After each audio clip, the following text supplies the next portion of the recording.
Now turn to section 1. About the recent homeowner's insurance inquiry. First, you have some time to look at questions 1 to 6.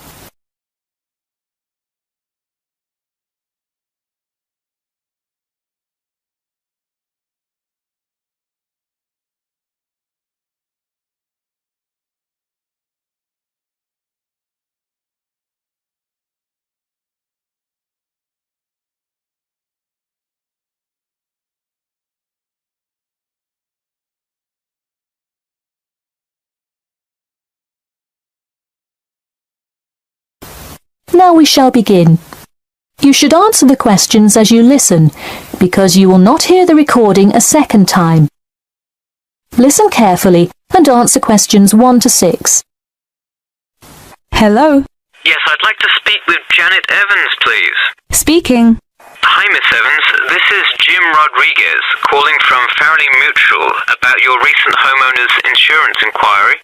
Yes, hi. Thanks for returning my call. My pleasure. I understand you are potentially interested in insurance for a bungalow located a bit out of town. Could you give me the address? Sure, it's 49 Greenway Court. Greenway is one word. Thank you. All right, and would you prefer to be contacted via email or phone? Either one is fine. Maybe try emailing me first, and as an alternative, I can give you my phone number. Great, and what is your email address? pk2@cat.com.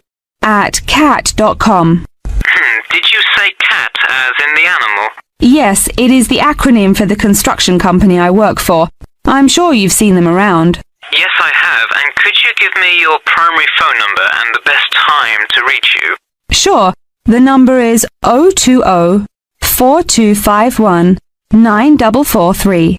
I am generally unable to answer my phone at work, but any time after 5:30 p.m. is fine. I will make a note of that here. Now, I'm going to ask you a little bit about property itself, so we can make an accurate estimate of the cost of insuring your home. Could you tell me the size of your house?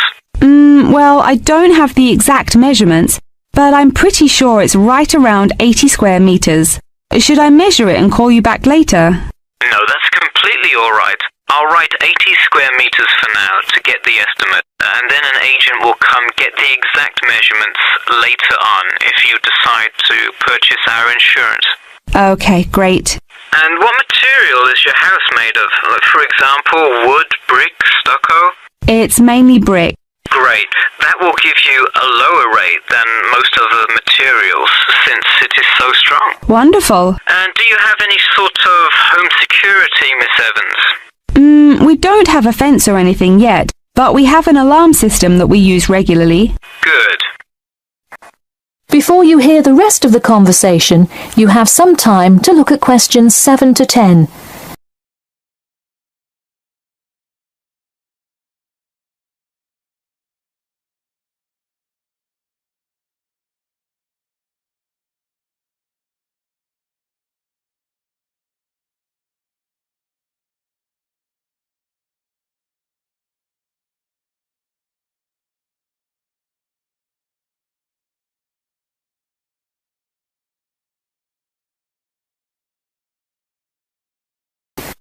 Now listen and answer questions 7 to 10. Now, I'll go through a number of things we offer coverage for, and I'd like you to tell me which items you want your policy to cover. Okay. We'll start with the building itself first. Would you like us to cover incidental damage to the structure to your house? Absolutely. Splendid. And the contents inside your house? We usually cover all items with an appraised value of about £200. Would you like us to cover theft and damage beyond natural wear and tear? I will let you know that the second option here will come with a considerable increase in your rates. I think I'd just like the contents of the house to be covered against theft then. All right, and would you like any other insurance? Fire, flood, etc.? Yes, I definitely want flood coverage. It rains a lot here and the drainage system in the area is not the greatest. Okay, I am calculating your quotation now. It will just take a second. It looks like your annual insurance rate will be £148.30. Thanks, that seems somewhat reasonable. I would like to take some time to think about it. How long does it take to begin receiving coverage after signing up? It depends on the time of year. It can take anywhere from 2 to 6 weeks. I would say if you sign up by July the 1st, you could start your coverage by August the 1st. I see. Okay, thanks for your help.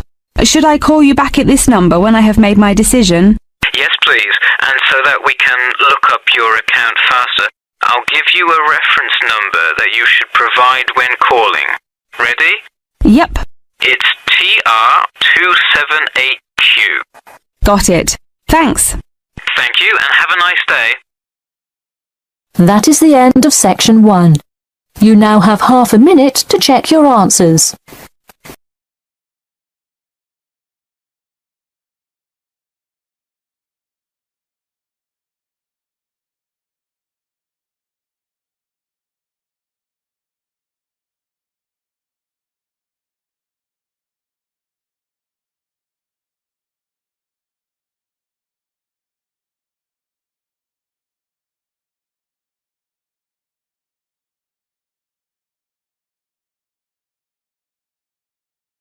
Now turns to Part 2. Part 2. You will hear a speaker talking about saving energy in the home. First, you have some time to look at questions 11 to 12.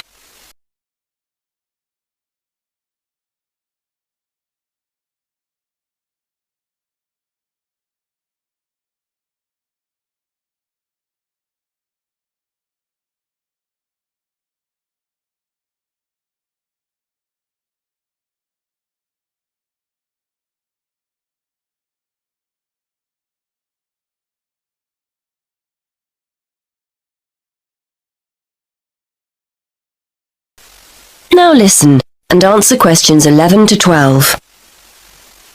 Many thanks for inviting me along to talk about saving energy in the home. This is a key issue for many people who now find themselves on tight budgets. So today I'd like to spend a few minutes going through some simple tips to help keep those energy bills to a minimum. I'll start with some easy, cheap ideas before talking about more major solutions later. I think we're all aware of the importance of insulating our homes, and although I'd advise you to get it done, I appreciate it can sometimes be inconvenient to have building work carried out. And though they're growing in popularity, having solar panels installed on the roof isn't a cheap enough option for many of us to consider seriously.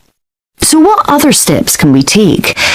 Well, most people will make a point of turning the heating down when temperatures outside rise, but they ignore other equally useful ways of saving energy when they're making dinner or doing their weekly laundry.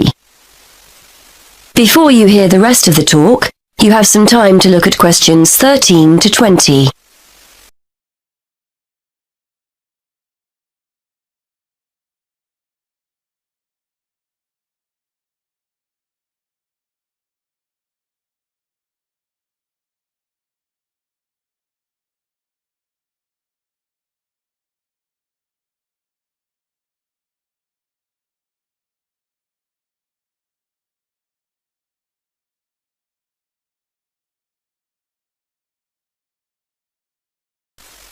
Now listen and answer questions 13 to 20. If you're living in a relatively new apartment or house, you're probably blessed with a cosy, draft-free living space. But for those of us in older properties, the chances are there are gaps all over the place where cold air is getting in. Walk around your home and place the back of your hand around window frames.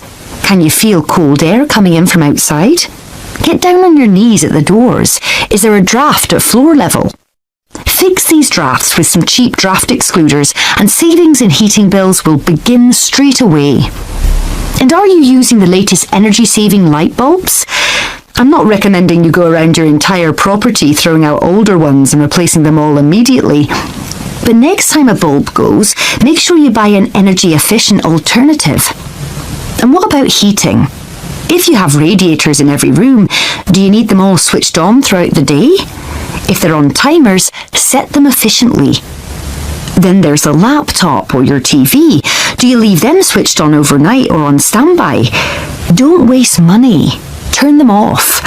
And that goes for lights as well. You'd be surprised how many people leave them on when they go out. There are also guaranteed savings to be made in the kitchen. I'm always telling my husband not to overfill the kettle when he makes a cup of tea. Why boil more water than you actually need? When you consider how many times that kettle gets used every day, you'll appreciate just how much electricity can be saved by boiling what you need and no more. And the next time you're cooking pasta or potatoes, keep a lid on the pot. The water will boil much more quickly than if you leave it off. And if you've bought yourself a pressure cooker or steamer and it's sitting in the cupboard never being used, get it out. They're much more efficient than pots and pans. Now, the refrigerator and freezer. If the fridge is next to the cooker, it's having to work harder to stay cold.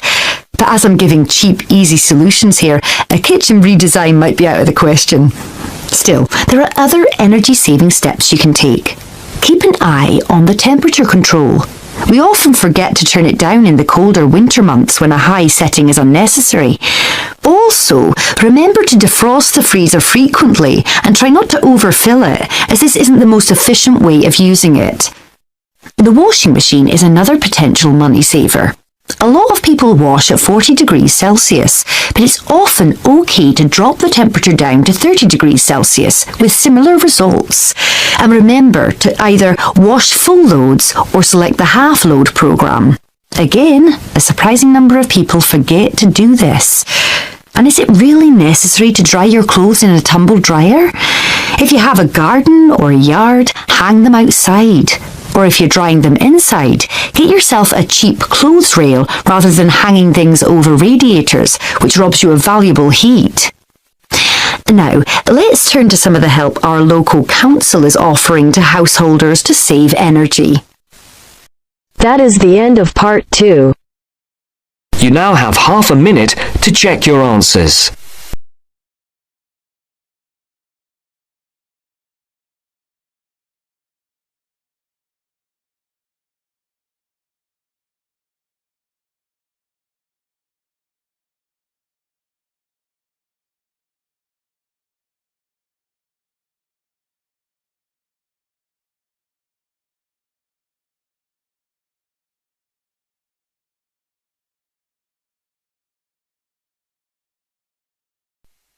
Now turns to part 3. Part 3. Maria is a student at university. She has handed the first draft of an essay to her tutor. The tutor has read it, and now they are discussing ways the essay can be improved. First, you have some time to look at questions 21 to 25.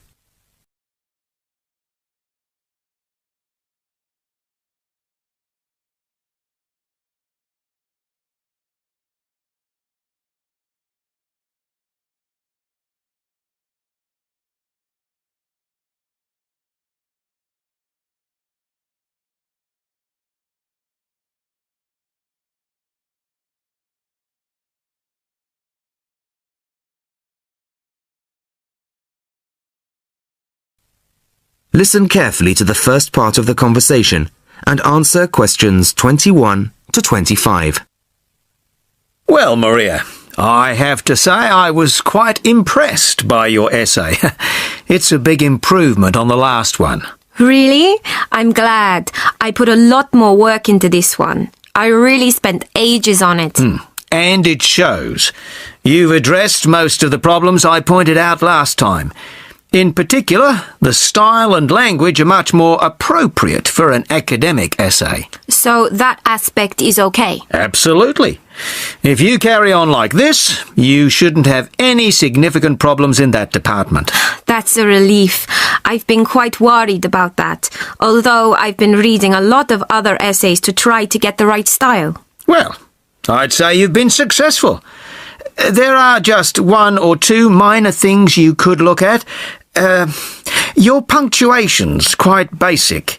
It's really just full stops and commas. And parentheses. Brackets? Yes, brackets if you prefer. In academic writing, these are best used only occasionally, if at all. You use them rather too often. Okay, I see. And I'm sorry to mention it, but your spelling. I know. But I'm working on a foreign computer. The spell checker doesn't work for English. Are you sure? Have you tried changing the setting to English? No, I haven't. Well, I should see if that's possible. I haven't marked you down this time, but, well, some of my colleagues are a bit old-fashioned about spelling. I'd try to get that sorted out if I were you. Okay, I understand. I'll try to change the setting. Before you hear the rest of the conversation, you have some time to look at questions 26 to 30.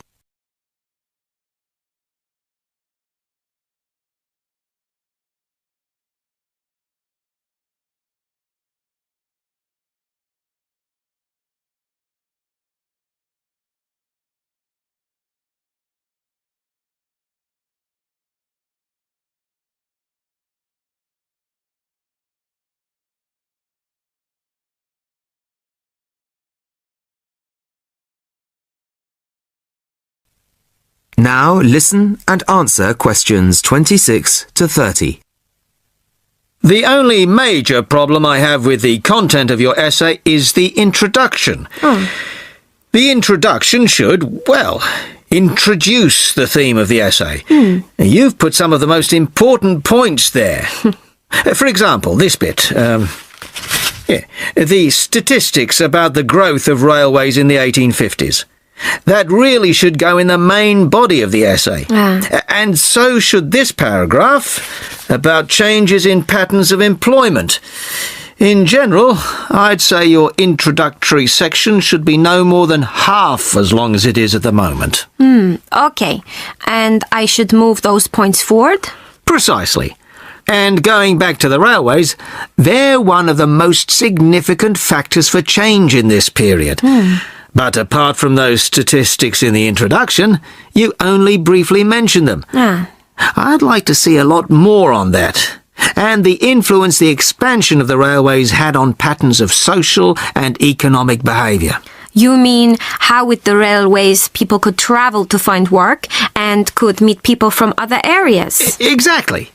Then in the midsection, well, it's not a big thing, but this quotation from the Times. You think it's too long?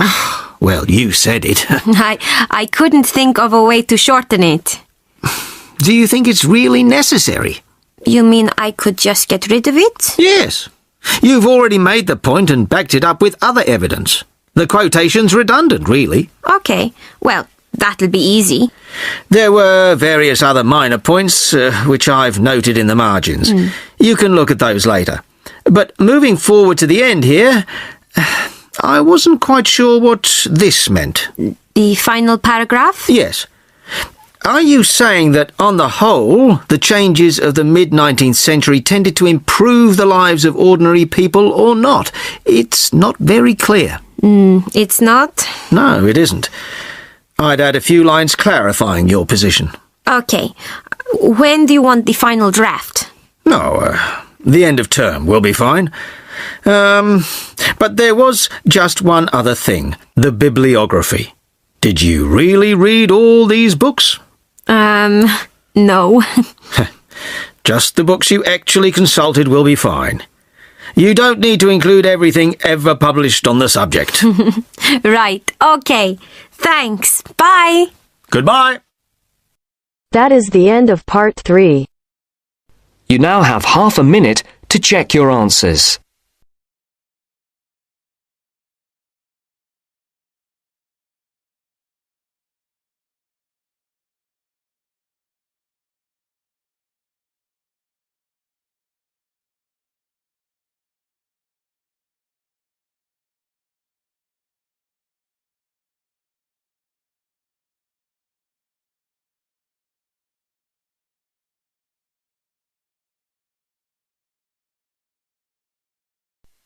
Now turns to part 4. Part 4. You are going to hear a lecture about the geographic information about Australia. You now have some time to read questions 31 to 40.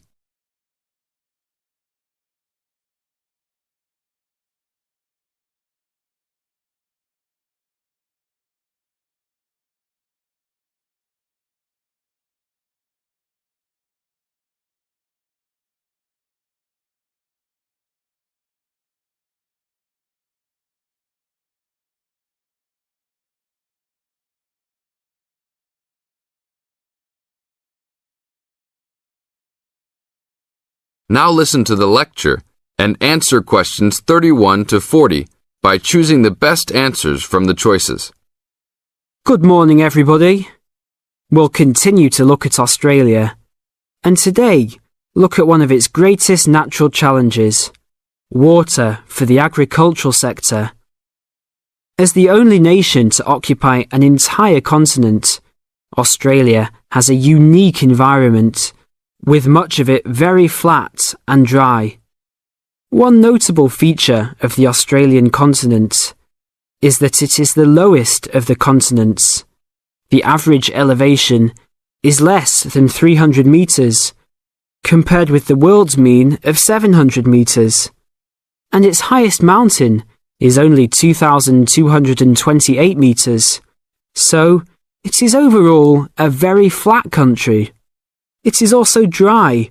In fact, Australia is the driest, after Antarctica, of the continents. Yet Australia has extremes of climate and topography. There are rainforests and vast plains in the north, snowfields in the southeast, deserts in the centre, and fertile croplands in the east, south, and southwest. And Australia contains some of the wettest areas on Earth. In western Tasmania and on the northern Queensland coast. But half of the continent has an annual rainfall of less than 300 millimetres each year, and only 20% has more than 600 millimetres each year. A major problem is that the limited water resources do not match up with where water is consumed. The major water resources are in northern Australia and Tasmania, whereas most of the agriculture and people are in southeastern mainland Australia. The agricultural sector is the largest consumer of both self-extracted and main-supplied water, using over 70% of total net water consumption. Electricity and gas supply, and water, sewerage and drainage services use notable amounts of self-extracted water. However, net consumption in the household sector is the lowest, just 8% of total net water used. Australia's water use increased by 25% over the decade between the mid-1980s and mid-1990s.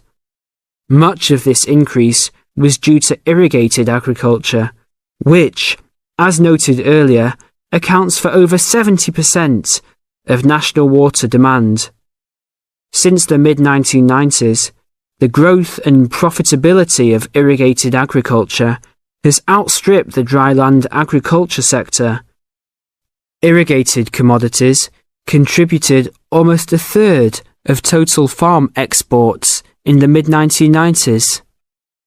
The results of a special government report in 2000 showed that if today's water use arrangements continue, the water needs of the rural industries will outstrip water availability by about 2020.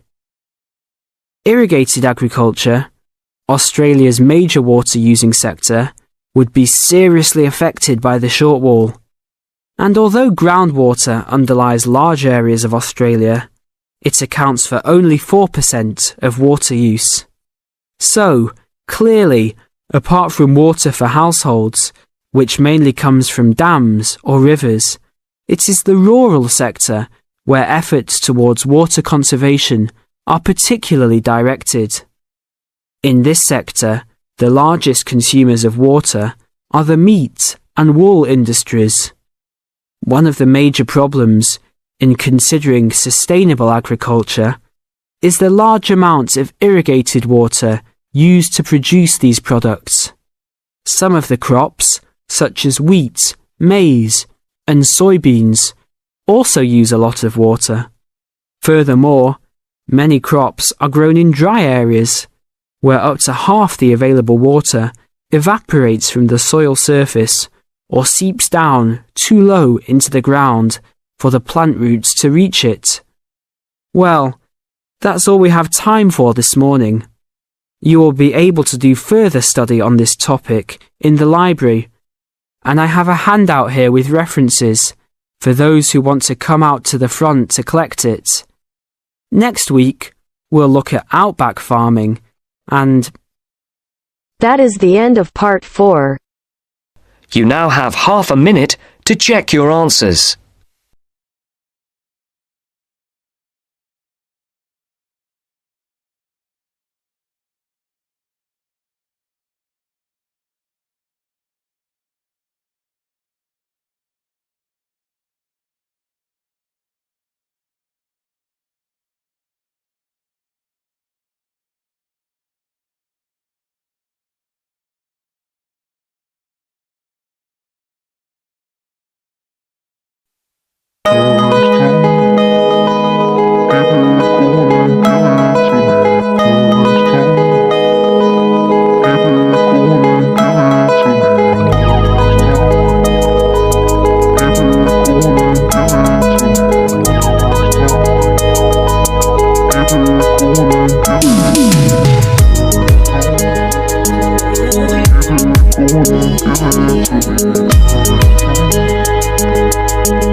Give it to me.